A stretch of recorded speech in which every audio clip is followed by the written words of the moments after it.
श्री राधा वल्लभ लाल की जय।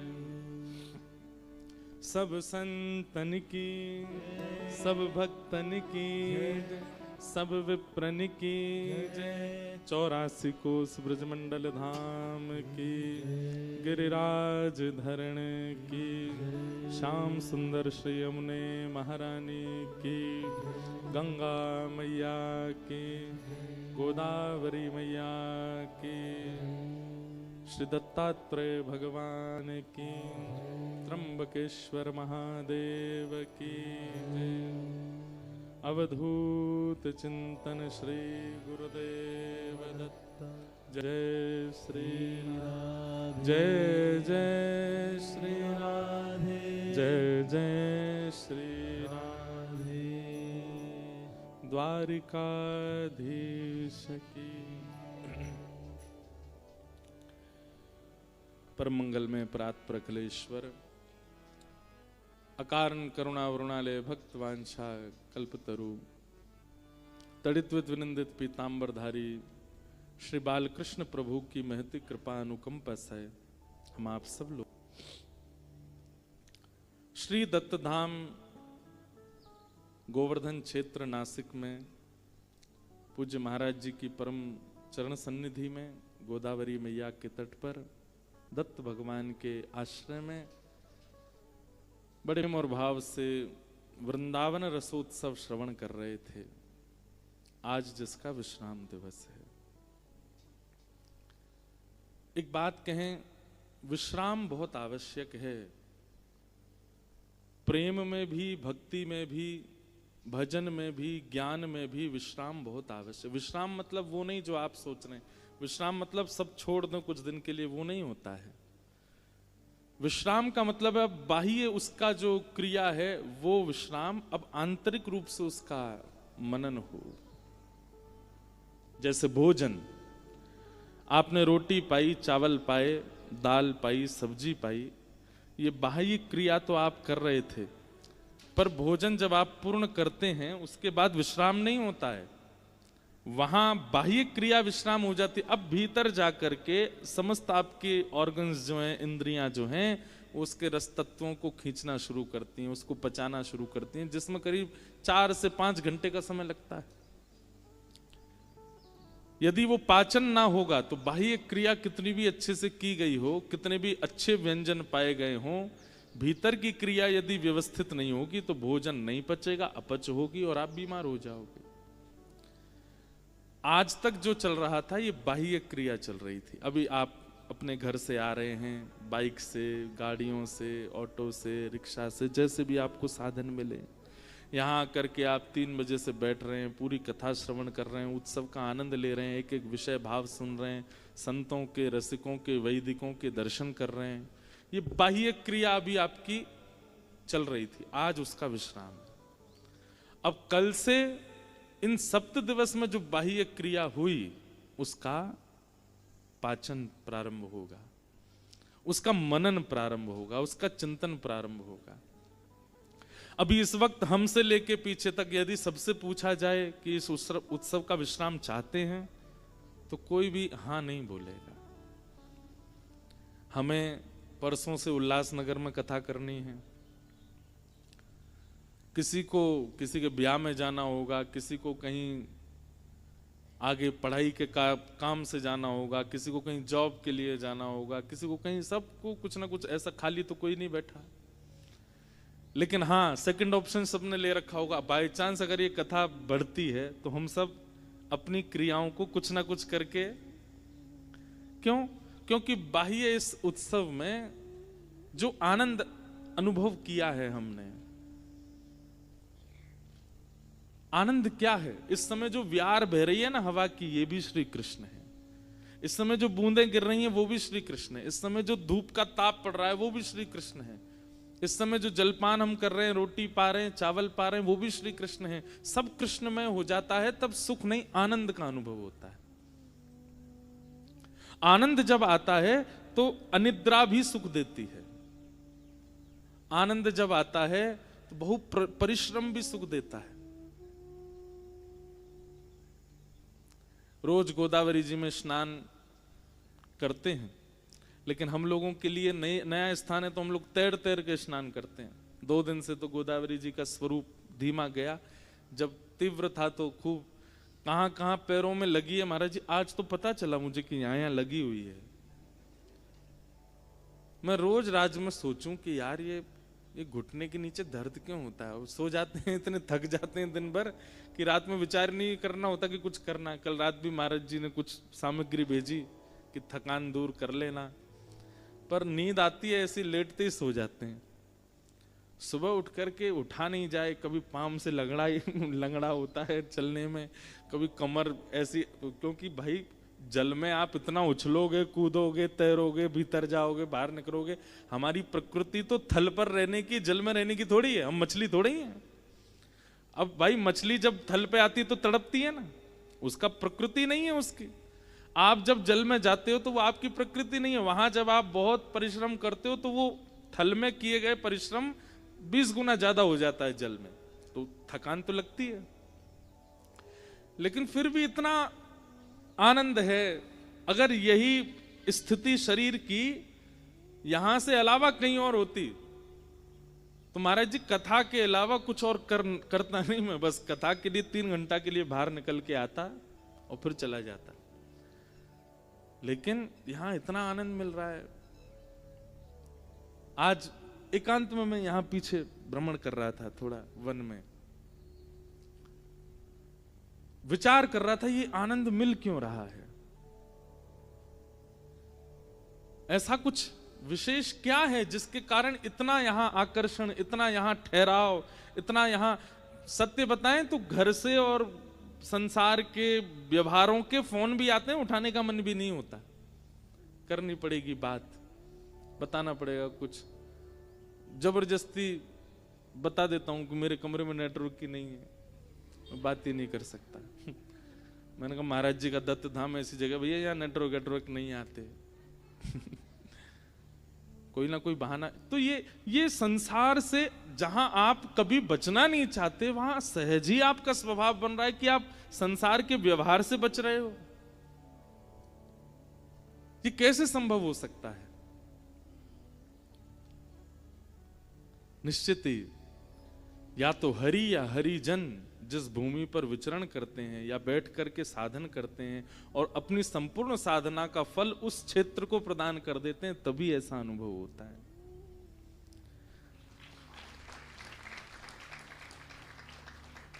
हमें तो इस समय 7 दिन एक एक व्यवस्था, एक एक जो मानवीय व्यवस्थाएं नहीं है, प्राकृतिक व्यवस्था है, उसमें भी श्री कृष्ण का अनुभव हो रहा था। सुबह इतनी धूप होती है 12-1 बजे 2 बजे कि आप बैठ नहीं सकते। कल मुझसे पूछे कि कल की कथा भी यहीं करें नीचे। मैंने कहा देखो धूप हुई तो वहां आनंद नहीं आएगा, क्योंकि गर्मी लगेगी बहुत। देखो मौसम अपने आप शाम घटा हो जाती है। रोज कथा में ऐसा व्यवस्थित कर देते हैं। एक भी पूरे भारत में इस वक्त ऐसी कोई जगह नहीं होगी जहां पंखे एसी कूलर नहीं चल रहे हो, सिवाय दत्त धाम के। सिवाय इस पंडाल के। अपने आप ही सहज ये सब प्राकृतिक व्यवस्था बन रही है। एक हमारे पूज्य श्री मलुकपीठ वाले महाराज जी कह रहे थे कि व्यक्ति जब अपने नियम के प्रति सजग होता है, अपने कर्तव्यों के प्रति सजग होता है, अपनी गुरु आज्ञा के प्रति सजग होता है, तो प्रकृति उसके अधीन हो जाती है। वो विचार भी करता है ना कि मौसम ऐसा हो जाए तो ऐसा ही हो जाएगा। वो विचार भी करता है ना ऐसी हवा बहने लगे तो हो जाएगा। प्रकृति उसकी सुनने लगती है। प्रकृति हमारी मित्र है, पर हमने अपने व्यवहार, स्वभाव और अपनी क्रियाओं से प्रकृति को अपने से दूर कर दिया, इसलिए प्रकृति हमारे विरुद्ध चलती है। लेकिन ऐसे महातपस्वियों के चरण सन्निधि में जब आप रहते हैं तो उनके लिए प्रकृति उनके अनुकूल है। वो जैसा चाहते हैं वैसा रहता है, उसका आस्वादन हम सब करते हैं। हमने तो पिछले 7 दिनों में प्राकृतिक रूप से, व्यवहारिक रूप से, व्यक्तिगत रूप से, सामाजिक रूप से, हर रूप में श्री कृष्ण का अनुभव किया। वृंदावन के अलावा कहीं और पहली बार इतना अनुभव ठाकुर जी का हुआ वो यहां पर। अच्छा महाराज जी, इस अनुभव के लिए ठाकुर जी ने 1 महीना मोते तपस्या करवाई पिछले साल। पिछले वर्ष जब हम आए तब ठाकुर जी ने हमसे भी तप करवाया है यहाँ पे। तप का फल हमको इस बार मिला है। अब ठाकुर जी कह रहे हैं ऐसा रस फिर चाहिए तो फिर अगली बार फिर तप कर। अगली बार क्या होगा? अगली बार तप और रस दोनों संग होंगे। तप और रस। तप के साथ में सुख का संबंध नहीं होता। तप कहते ही उसी को है जहां सुख विरुद्ध क्रिया होती हो। पर दत्त धाम तप का स्वरूप है और वृंदावन रस का स्वरूप है। और वो दोनों जब मिलेंगे अगले वर्ष तो तप और रस दोनों साथ होंगे। सुबह सूर्य उदय से लेकर के और कथा के प्रारंभ तक तो हम तप में रहेंगे और फिर कथा प्रारंभ होते ही रस में रहेंगे रात में 1-1 बजे तक। सो भी रहे होंगे तो खटका खटका के उठो, चलो बैठो, अभी रस चल रहा है वहां पे। और रोज महाराज जी कोई सरप्राइज उत्सव करेंगे, बताएंगे नहीं। अभी तो सबको पता चल जाती है आज ये हो रहा है, कल ये हो रहा है। अब तो प्रतीक्षा आज से प्रारंभ हो रही है अगले वर्ष की। बंधुओं एक बात बताएं आपको, प्रतीक्षा सबसे बड़ा तप है।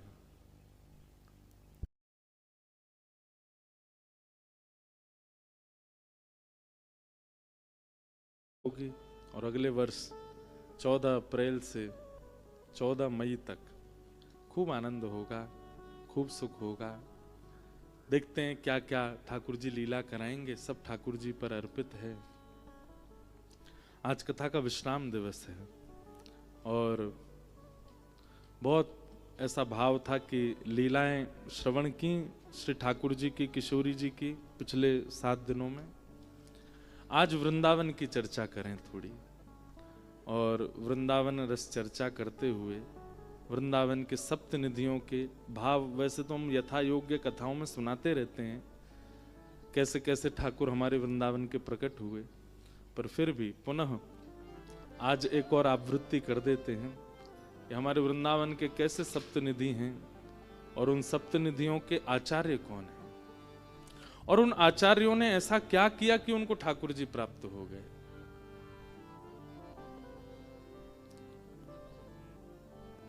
आइए वृंदावन भाव में प्रवेश करते हैं।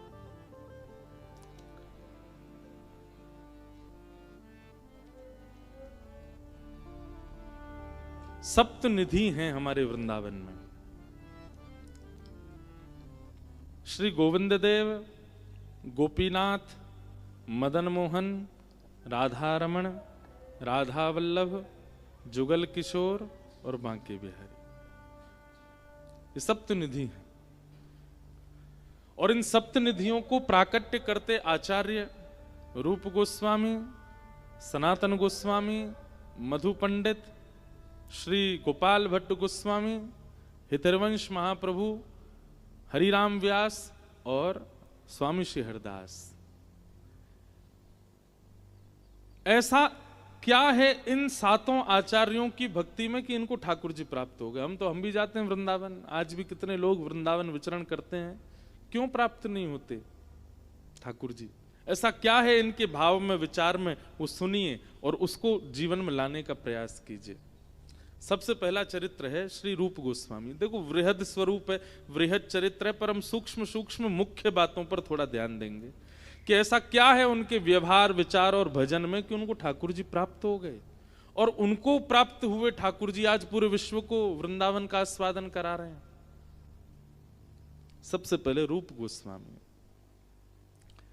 ये रूप सनातन 2 भाई थे बंगाल में और बड़े धनवान परिवार के आप दोनों बालक थे। कई बार ऐसा भाव कथाओं में कहा जाता है, हमारे द्वारा ही कहा जाता है कि बहुसंपत्ति कई बार भक्ति से विमुख रखती है। लेकिन ठाकुर जी की इच्छा के आगे भैया सब नतमस्तक हैं। ठाकुर जी की इच्छा हो जाए, मैं तो गोविंद रा गुण गासूं, राणा जी रूठे तो मने काए करसी। मैं तो गोविंद रा गुण गासूं, राणा जी रूठे तो मने काए कर से। मीराबाई, क्या धन संपत्ति की कमी थी मीराबाई के पास? ऐसे कुल खानदान में जन्मी है मीराबाई और ऐसे कुल खानदान में ब्याही है मीराबाई, लेकिन ठाकुर जी की भक्ति, ऐसी अटूट भक्ति कि महाराज कलयुग में द्वापर युग की गोपियों का भाव प्रकट कर दिया श्री मीराबाई ने।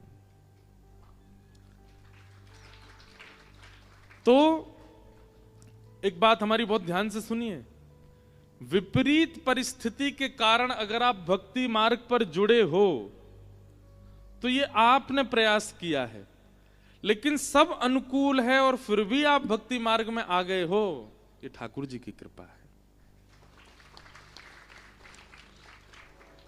कोई घटना घटी आपके साथ और उस घटना ने आपको ठाकुर जी से जोड़ा, तो इसमें कहीं ना कहीं आपका प्रारब्ध और आपका भाव विद्यमान है, लेकिन सब कुछ था जीवन में।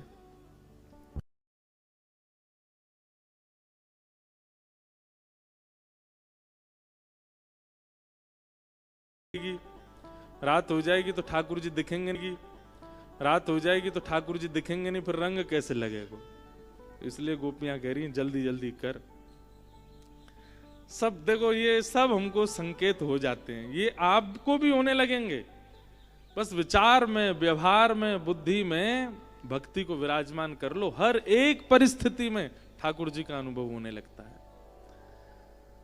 तो आप किसी घटना से, किसी व्यक्ति की वजह से, किसी क्रिया से, या कुछ ऐसा हुआ कि आप भक्ति मार्ग में आ गए, तो ये आपके पूर्व जन्म के प्रारब्ध और आपका परिश्रम था कि आप भक्ति मार्ग में आ गए। लेकिन कुछ भी नहीं हुआ जीवन में, कोई घटना नहीं घटी, सब व्यवस्थित है। कोई ऐसा आपने कोई बहुत डाउनफॉल नहीं देखा, या किसी प्रकार का कोई व्यवहार ऐसा आपके साथ नहीं हुआ जिसके कारण आप दुखी हो गए, डिप्रेशन में चले गए और परेशान होने लगे, और उसके बाद आपको भक्ति मार्ग अच्छा लगने लगा।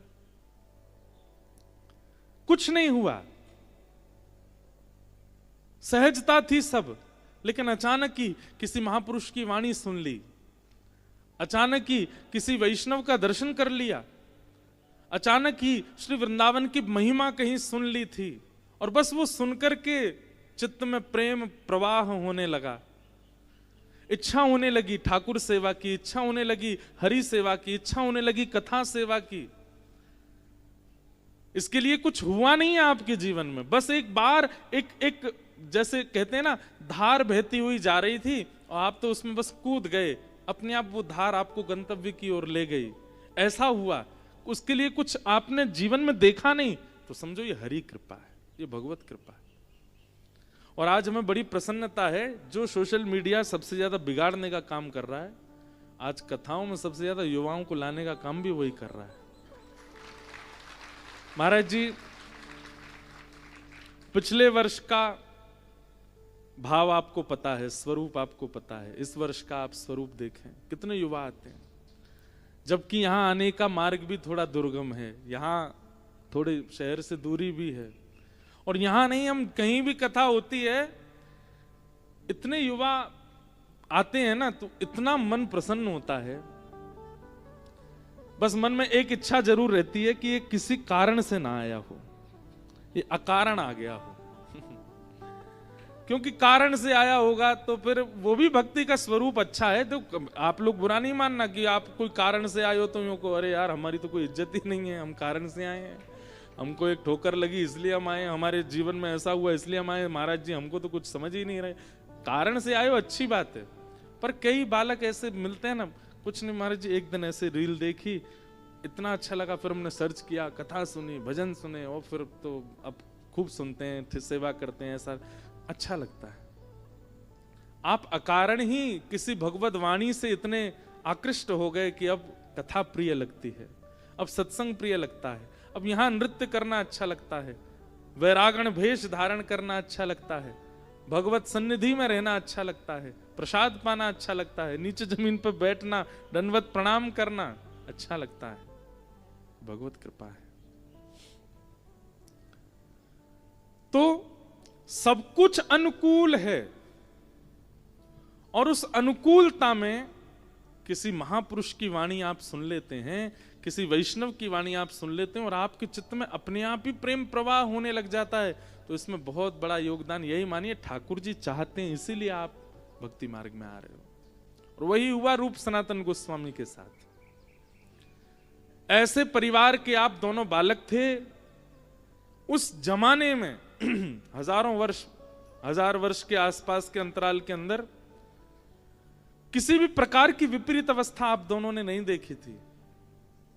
केवल महाप्रभु चैतन्य के वचनामृत सुन लिए, और उन वचनामृतों को सुनकर के ऐसा त्याग, ऐसी विरक्ति, ऐसा भाव मन में आया कि बस अब चलें वृंदावन।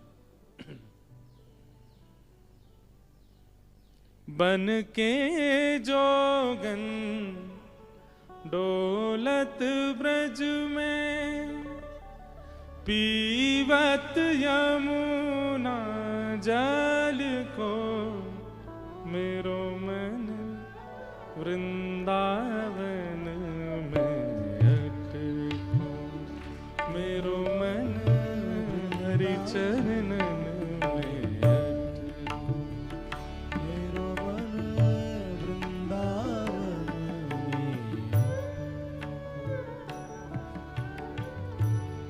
बन के जोगन डोलत ब्रज में, बन के जोगन डोलत ब्रज में, बन के जोगन डोलत ब्रज में, बन के जोगन डोलत ब्रज में, पीवत यमुना जल को, मेरो मन वृंदावन में अटको, मेरो मन वृंदावन में अटको।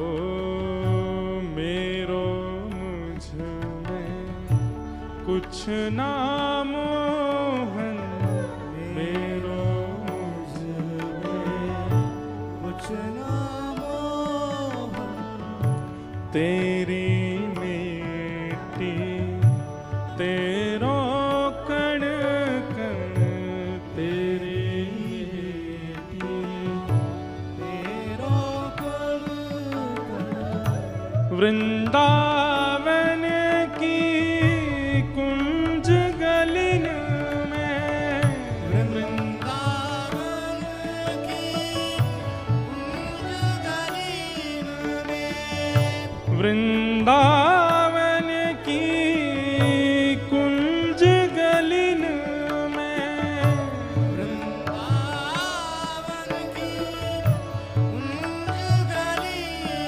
में, मिल जाओ प्रभु मुझको, मेरो मन वृंदावन में अटको, मेरो मन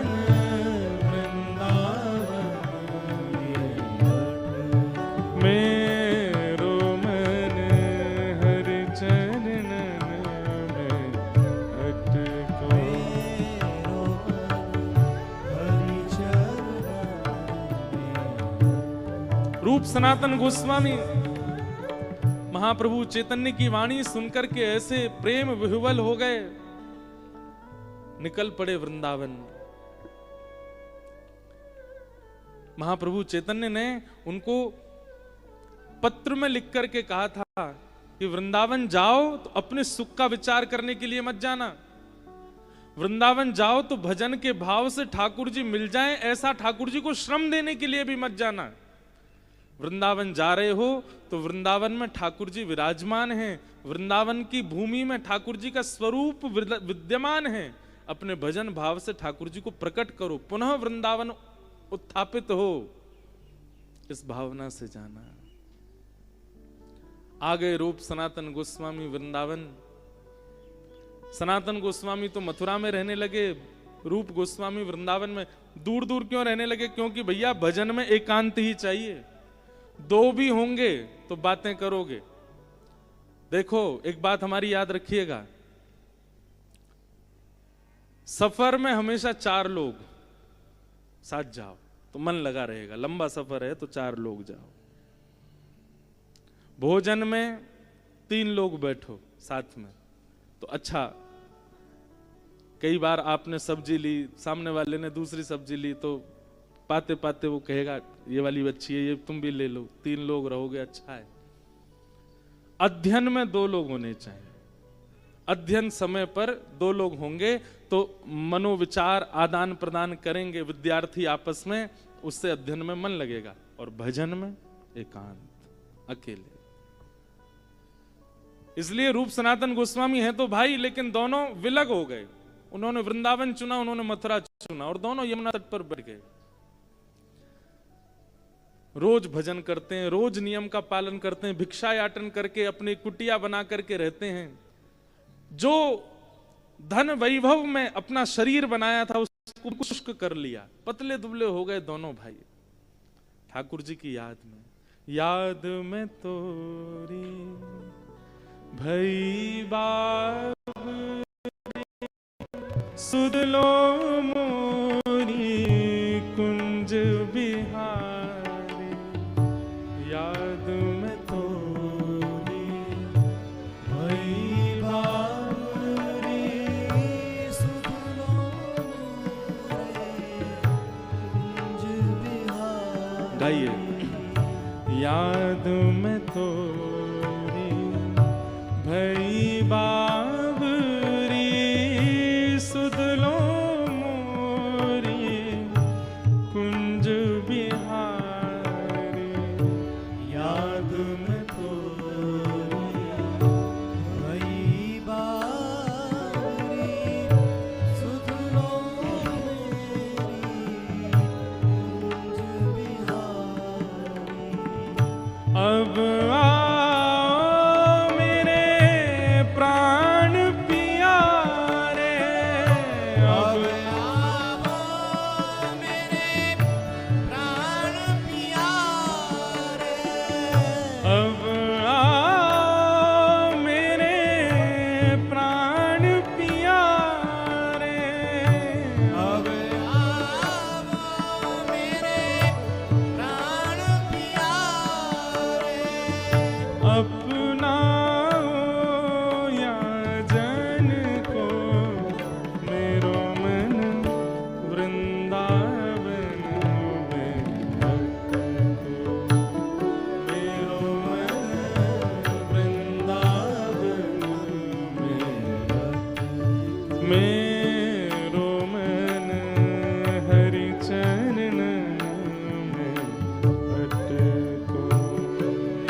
बन के जोगन डोलत ब्रज में, बन के जोगन डोलत ब्रज में, पीवत यमुना जल को मेरो मन वृंदावन में रख को।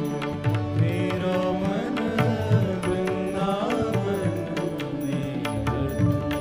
मेरो मन हरि चरण में रख को।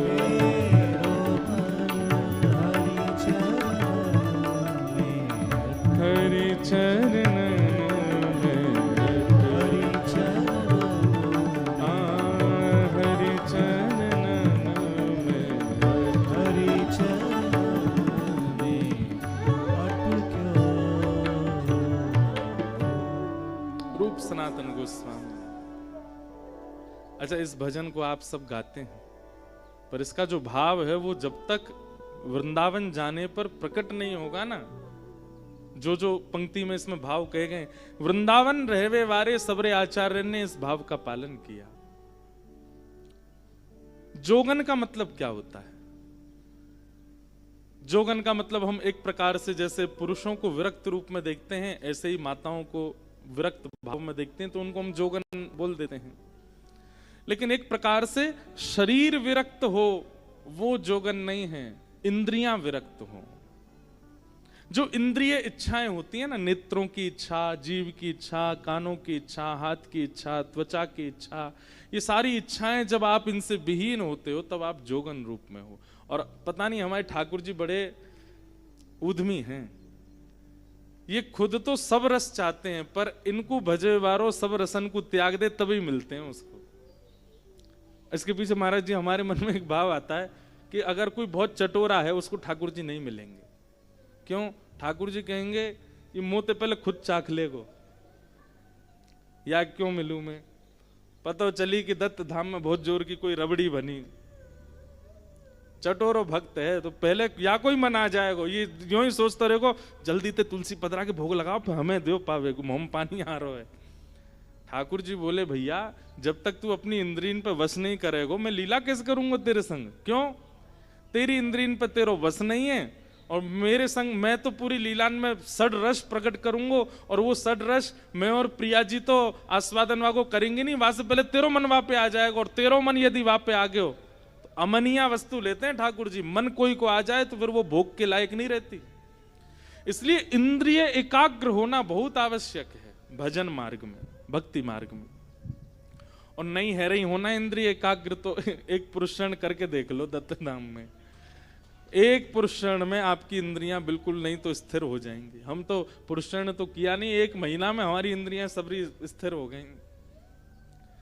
मुझे आज भी याद है कि दत्त धाम में जब मास कथा में हम रुके थे, सप्ताह भर तो बड़े आनंद में निकल रहे थे, आनंद आ रहा था। सुबह जल्दी उठ रहे हैं, गंगा जी नहा रहे हैं, और फिर मौन रह रहे हैं, स्पर्श मत करो अदा में चल रहे हैं, खूब आनंद आ रहे थे। जैसे ही 15 दिन निकसे,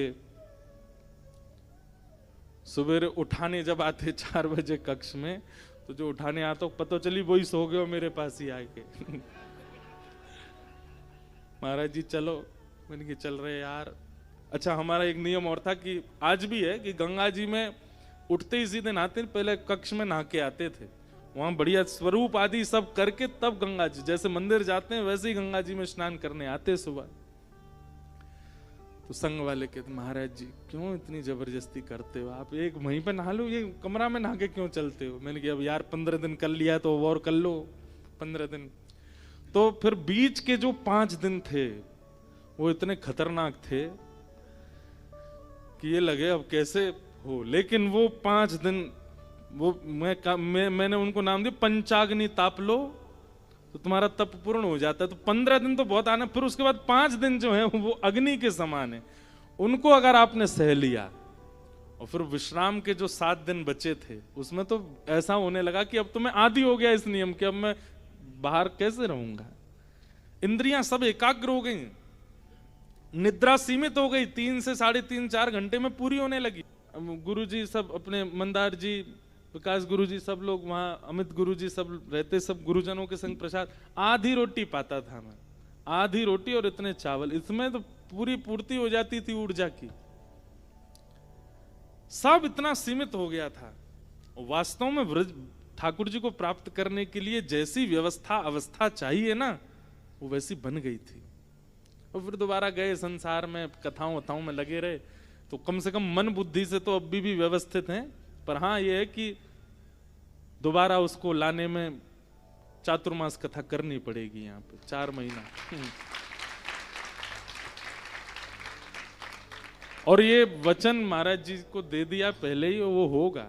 अगली बार तो 1 मास की है, उसके अगली बार चातुर्मास होगी। एक चातुर्मास तो करना,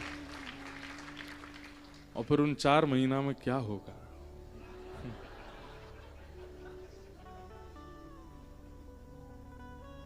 कितने भागेंगे कितने बचेंगे हमारे संग के परिकर के सब पहले कह देंगे महाराज जी आपको तो,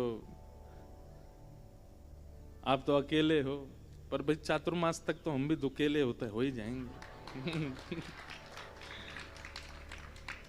तो विषय पे आओ भाई, क्या कह रहे थे हम? हाँ, जो इंद्रिय आसक्तियां हैं उनका सम होना बहुत आवश्यक है वृंदावन प्राप्ति के लिए, ब्रज प्राप्ति के लिए। और ये केवल वृंदावन के लिए नहीं है, आप यदि वैदिक हैं वहां पर भी आपकी इंद्रिय वशीकरण होना बहुत आवश्यक है। आप यदि ज्ञान मार्ग के उपासक हैं तो भी आपकी इंद्रियों का एकाग्र होना आवश्यक है। आप वैराग्य मार्ग के उपासक हैं तो बहुत ही आवश्यक है। भक्ति मार्ग में भी आपकी इंद्रियों का एकाग्र होना बहुत जरूरी है। रूप सनातन गोस्वामी वह आतुर हो गए। रूप गोस्वामी भजन करते करते अब अपने ऊपर संशय करने लगे। वो संशय कैसा होने लगा कि मेरे भजन में ही शायद कोई कमी रह रही है, मेरे ही भाव में कोई कमी रह रही जो ठाकुर जी मुझे मिल नहीं रहे। मैं वृंदावन आ गया फिर भी मुझे ठाकुर जी प्राप्त नहीं हो रहे हैं। अब आओ मेरे प्राण प्यारे, अपना हो या जन को मेरो मन वृंदावन में। एक बात सुनिएगा, बिना साधन किए पहले ही हम लोग ये बात कहने लग जाते हैं कि ठाकुर जी अब कब मिलोगे, इतने दिन तो हो गए। क्या किया क्या है आपने?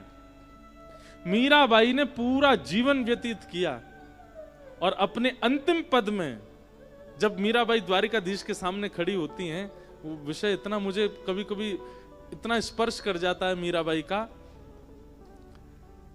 जीवन भर मीराबाई ने रूप का गुणगान किया, स्वरूप का गुणगान किया, अपनी वेदना का गुणगान किया, लेकिन ठाकुर जी को ऐसे नहीं कहा कि ठाकुर जी मैं इतना भजन करती हूं, कृपा कब करोगे। ये शिकायत कभी नहीं की मीराबाई ने। कब की? अंत में, जब ठाकुर जी मिले, जब अपना पूरा जीवन व्यतीत कर दिया ठाकुर जी के लिए। और जब कथा ऐसी है कि मेवाड़ में अकाल पड़ने लगा था, जहां मीराबाई का ब्याह हुआ था वहां अकाल पड़ने लगा, तो बड़े बड़े संतों को बुलाया, वैदिकों को बुलाया। उन्होंने जाकर के राजा से कहा, बोले कि इस भूमि को वैष्णव अपराध लगा है इसलिए अकाल पड़ रहा है।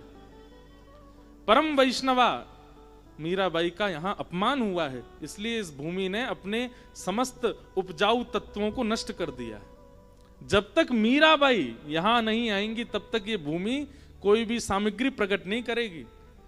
तब वहां के राजा ने ब्राह्मणों को भेजा, मीराबाई को खोजो, कहां है? बोले द्वारिका में है। आधे से ज्यादा जीवन व्यतीत कर चुकी है मीराबाई ठाकुर जी के लिए। अब बस प्रतीक्षा करनी है कितनी। उस घड़ी में ब्राह्मण आए और द्वारिका में आके अनशन व्रत पे बैठ गए कि हमारे साथ वापस मेवाड़ चलो। मीराबाई बोली, मैं सब छोड़ करके इसलिए तो नहीं आई हूं कि वापस जाऊं। तो ब्राह्मण बोले, हमारी हत्या का आपको व्रत में मारे गए तो चलो हमारे साथ। तो मीराबाई मन में विचार करने लगी, क्या करूं, ब्राह्मणों को कष्ट भी नहीं देना है और मुझे जाना भी नहीं है अब यहां से। अब ठाकुर जी कुछ ही दूर रह गए मुझसे। पूरा जीवन अपने व्यवस्थित कर दिया था ठाकुर जी के लिए। उस काल में ठाकुर जी परीक्षा ले रहे हैं। अब मीराबाई ये सोच रही है कि मैं अपनी भक्ति का विचार करूं कि मेवाड़ में इतने लोग जो भुखमरी से मारे जा रहे हैं और ये सब ब्राह्मण जो अनशन पर बैठे, इनका विचार करूं। तब मीराबाई उन ब्राह्मणों से कहती हैं कि मैं ठाकुर जी से आज्ञा ले लूं। ठाकुर जी अगर मुझे आज्ञा दे देंगे कि तुम जाओ तो मैं तुरंत चल दूंगी। एक बार मुझे ठाकुर जी से पूछने दो। बोले कब पूछोगी? बोले कल द्वारिकाधीश की मंगला आरती में आप सब आ जाना, वहीं ठाकुर जी से आज्ञा लेंगे। बोले हमें कैसे पता चलेगा ठाकुर जी क्या बोले? बोले कुछ ना कुछ संकेत ठाकुर जी करेंगे।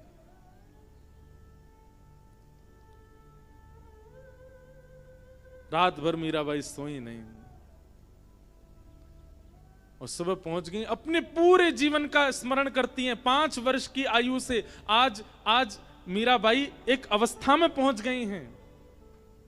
अपने पूरे चरित्र को इतना पवित्र, इतना शुद्ध, इतना व्यवस्थित रखा है मीराबाई ने कि ठाकुर जी मुझे प्राप्त करेंगे। और उस घड़ी में मीराबाई मंदिर जाती हैं और ठाकुर जी से जाके तब अंतिम पद मीराबाई अपने जीवन का गाती हैं।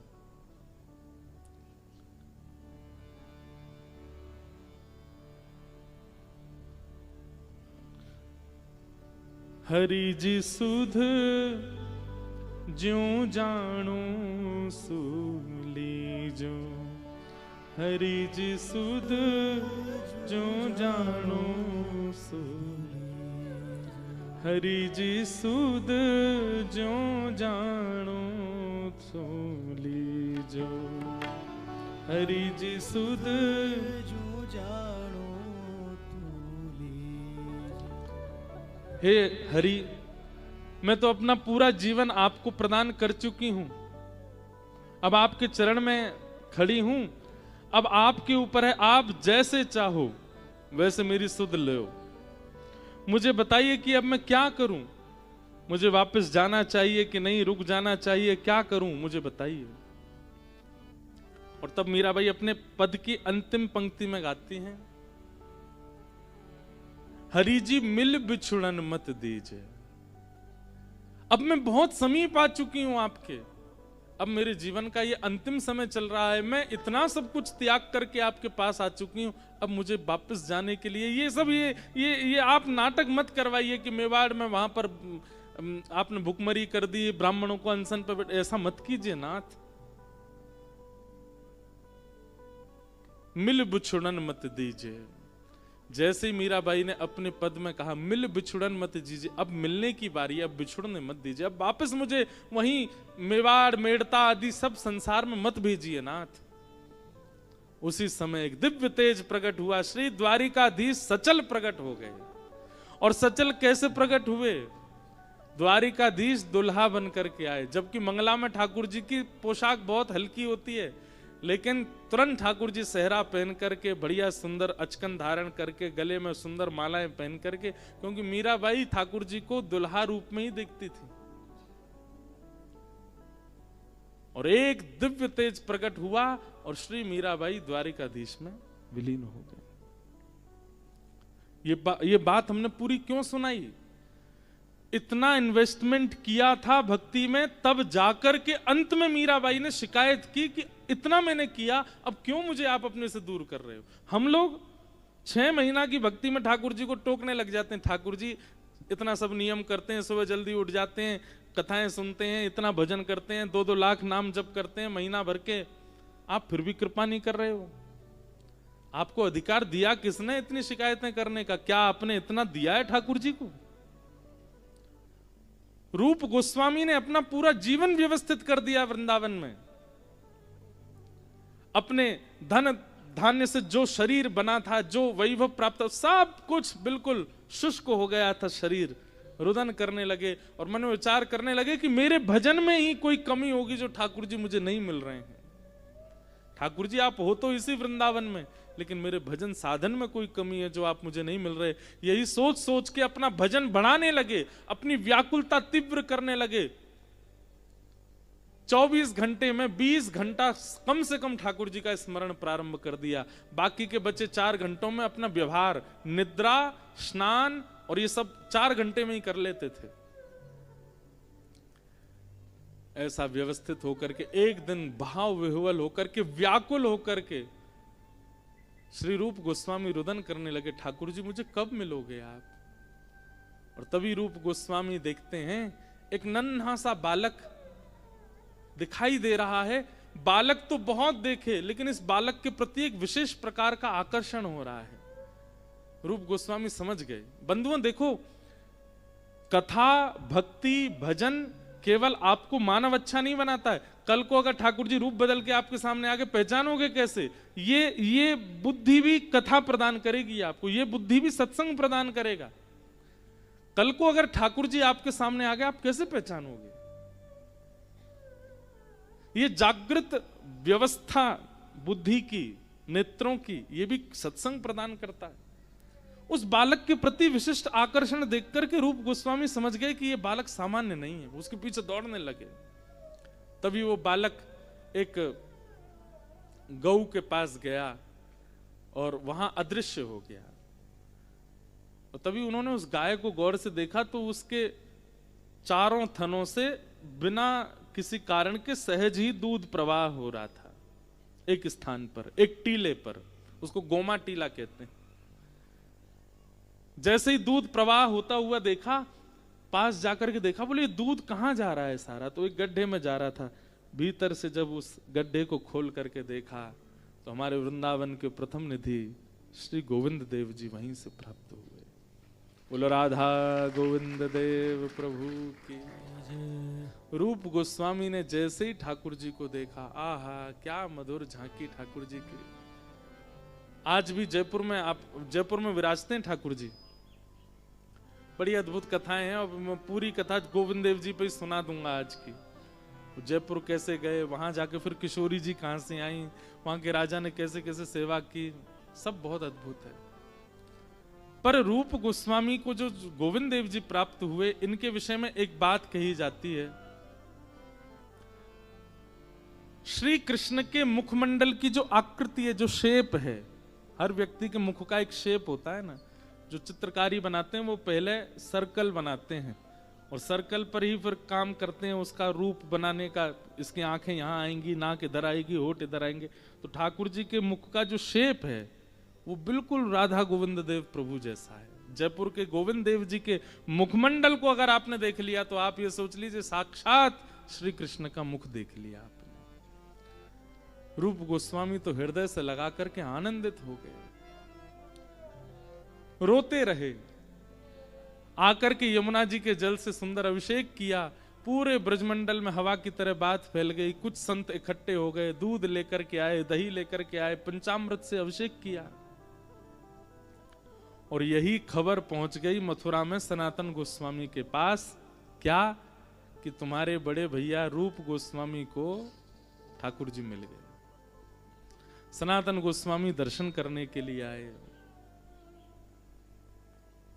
विहरत निस दिन कुंज गलिन में, ब्रज जन मन सुख धाम। विहरत निस दिन कुंज गलिन में, ब्रज जन मन सुख धाम।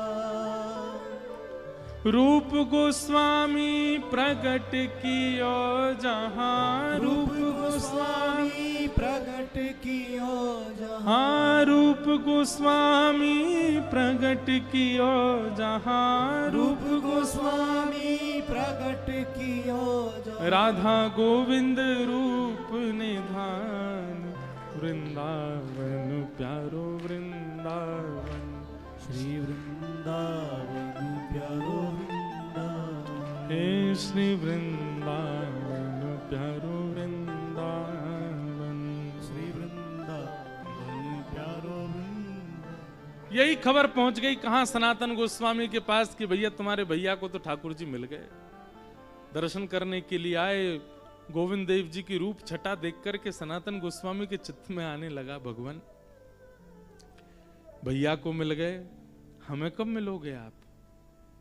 मानो ठाकुर जी ने इशारा किया हो कि जल्दी मिलेंगे और प्रतीक्षा करो।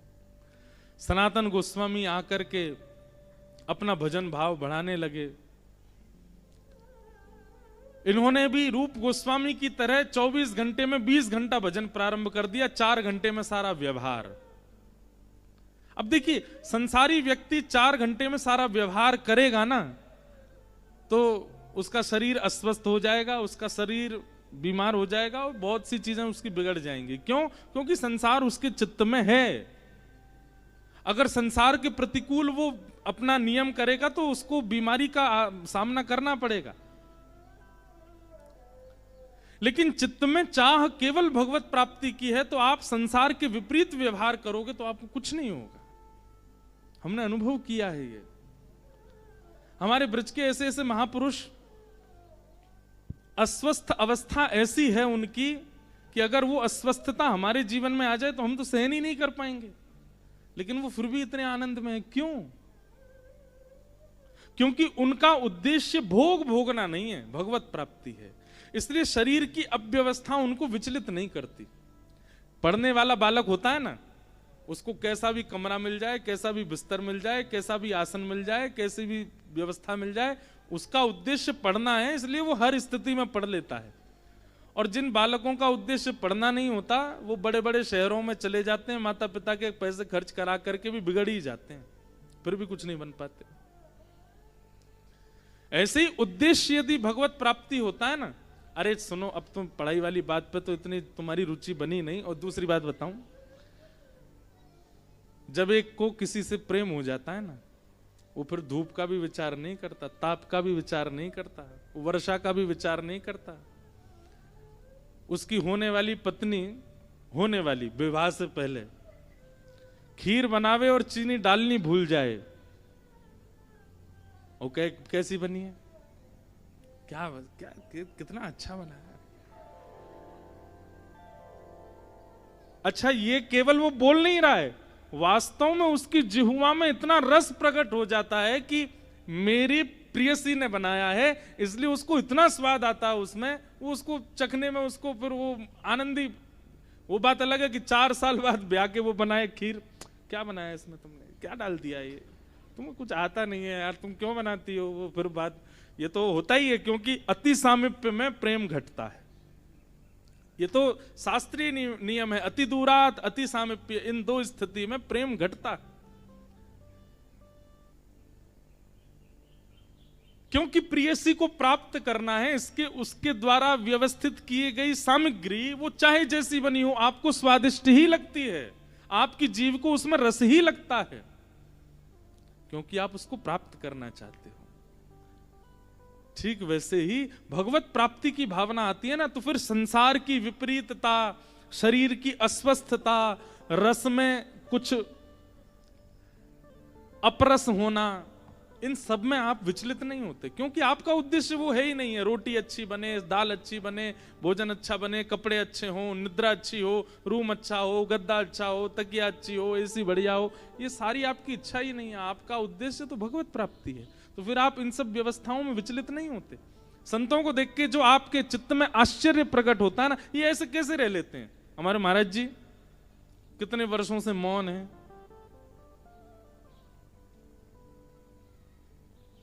हमारे पूज्य श्री वृंदावन वाले पूज्य श्री प्रेमानंद जी महाराज बोले, महाराज जी उनका संदेश आया बाद में कि नासिक वाले महाराज जी पुनः वृंदावन जब भी आवे तो केली कुंज जरूर लेके आना।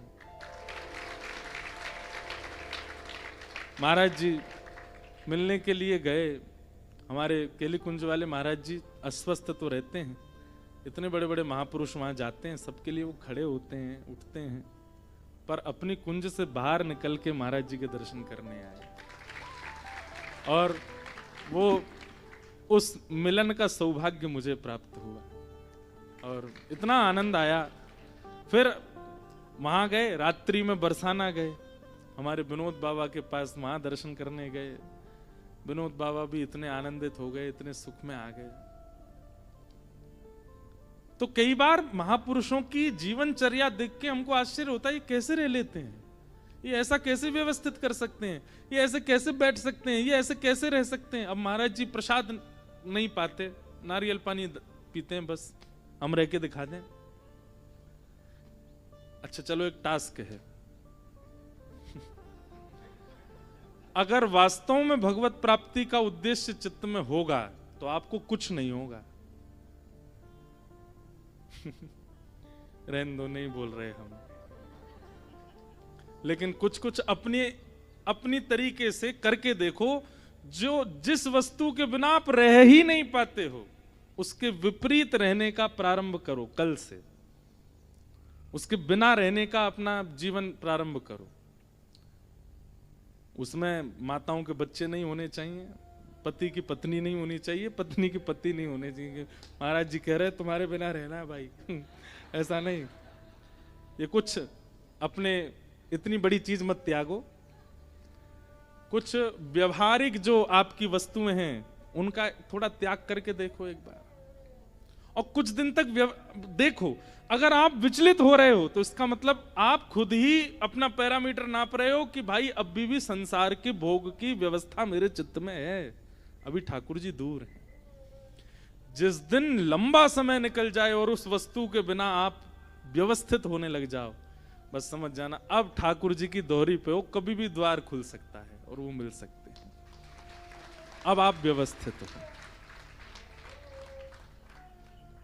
प्रयास करके देखो। लेकिन महाराज जी संसार की ऐसी विडंबना है, ये सब त्याग देंगे सिवाय इसके, ये नहीं छूटेगा। हमें तो कभी कभी, मैं कथा में बोलता हूं, अभी श्रावण आएगा 16 सोमवार में व्रत मत करना, 16 सोमवार फोन मत चलाना। 16वें सोमवार महाराज महादेव कहीं ना कहीं प्रकट तो हो जाएंगे। वो अन्य व्रत से प्रकट नहीं होंगे, वो इससे हो जाएंगे। संभवतः महाराज जी यहां पुरुषण जो करते हैं उनके लिए भी नियम है क्या कि फोन मत चलाओ? होता है? मास कथा में करें अगली बार। कुछ तो करते हैं महाराज जी, हम उपदेश दे रहे हैं, हम भी तो करके देखें। हमारे तो लेकिन चिंता वाली बात नहीं, क्योंकि हमारा फोन चलाने वाले 4 लोग हैं, वो तो सब ये लोग व्यवस्थित कर देंगे। पर हाँ, लेकिन ये नियम तो हम धारण करेंगे। उसके लिए बस एक घंटे का एक अवकाश, माता जी से बात करनी, पिताजी से, बहनों से बात करनी, उसके लिए 1 घंटे का समय रखेंगे बस। क्योंकि भैया पिताजी बोलेंगे बहुत बड़ा त्यागी बन रहा है, जिन्होंने व्यासपीठ दी उनसे ही बात नहीं कर रहा है। तो कभी कभी तो देखो व्यवहार भी निभाना है, थोड़ा सा निभाना है, मन से भले ही ना निभाओ लेकिन व्यवहारिक रूप में तो निभाना है। लेकिन हाँ, ये नियम तो रखेंगे महाराज जी, आप लिख देना, ये नियम है, फोन मत चलाओ। मास कथा में बिना फोन के करेंगे तो एक लगेगा ना अंदर से कि अगर विचलनता हुई तो हमें भी पता चलेगा कि अरे यार, बिना फोन चलाए ऐसी विचलनता हो रही है, इसका मतलब है अभी ठाकुर जी दूर हैं। और अगर 1 महीना निकल गए हो तो फिर गोदावरी जी में कूद कूद के, नहा नहा के, चिल्ला चिल्ला करके बोलेंगे, पायो जी मैंने राम रतन धन पायो।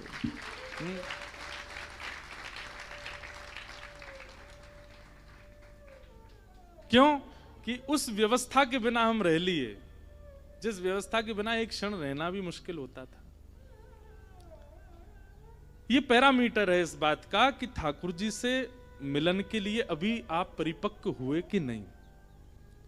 अगर वो परिपक्वता नहीं आ रही है, अगर विचलनता हो रही है, मैं तो कहता हूं एकादशी मत किया कीजिए अगर किसी और को खाते हुए देख के आपको तड़पन होती है तो। हाँ, ये सत्य बात है। अगर कोई और भोजन कर रहा है और आप मेरे सामने मत करो, दूर जा, तेरा देख के मेरा मन होता है, ये एकादशी है। एकादशी का मतलब तो ये होता है कि एकादशी आप उत्साह में करो, आप आनंद। अब देखो, भाई लोग इस बात से रिलेट करेंगे, करवा चौथ वाले दिन माताओं का व्रत रहता है। हमारे उत्तर भारत में तो मनाते हैं, यहाँ पे मनाते हैं कि नहीं पता नहीं। यहाँ पे कौन सा तिथि मनाते हैं? मनाते हैं हाँ? वट पूर्णिमा। अब उस दिन पत्नी व्रत करती है कि पति की आयु लंबी हो, लेकिन पत्नी सुबह से ही रो रही है, कब होगी, कब चंद्रमा निकलेगा, कब मुझे खाने को मिले, कब। पति कहता है इतना काहे को तुम मरी जा रही हो, खा लो कुछ। मन में उसका नहीं, वास्तव में इसीलिए आयु लंबी नहीं हो पा रही है, क्योंकि व्रत तो सुबह ही टूट जाता है।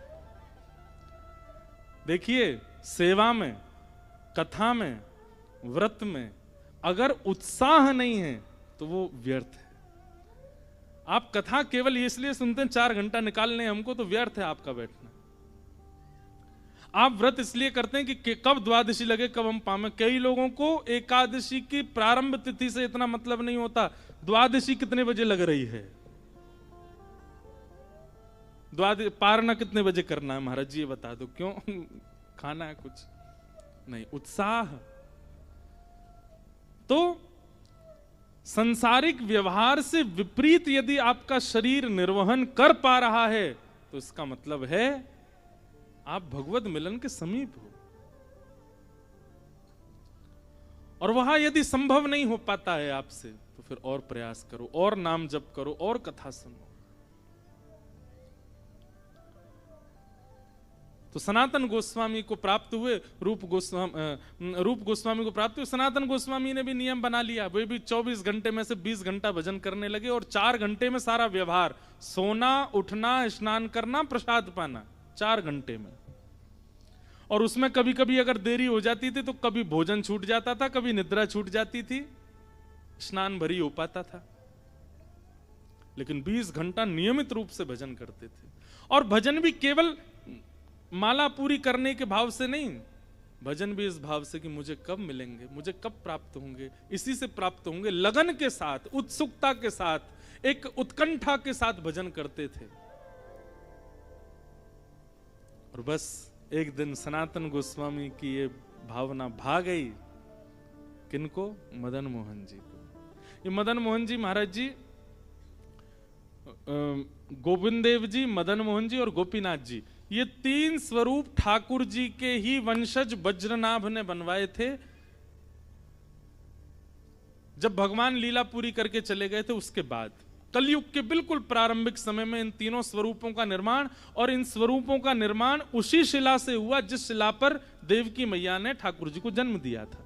गुरु जी एक दिन विराजे थे तो चर्चा में बात हुई थी कि वज्रनाभ भगवान के परपौत्र, वो 16,100 रानियों को लेकर के वृंदावन गए थे ठाकुर जी के द्वारिका से वैकुंठ जाने के बाद। तो वहां जाकर के उन्होंने अनुभव किया कि 16,100 माताएं जो उनकी हैं वो रोती रहती हैं।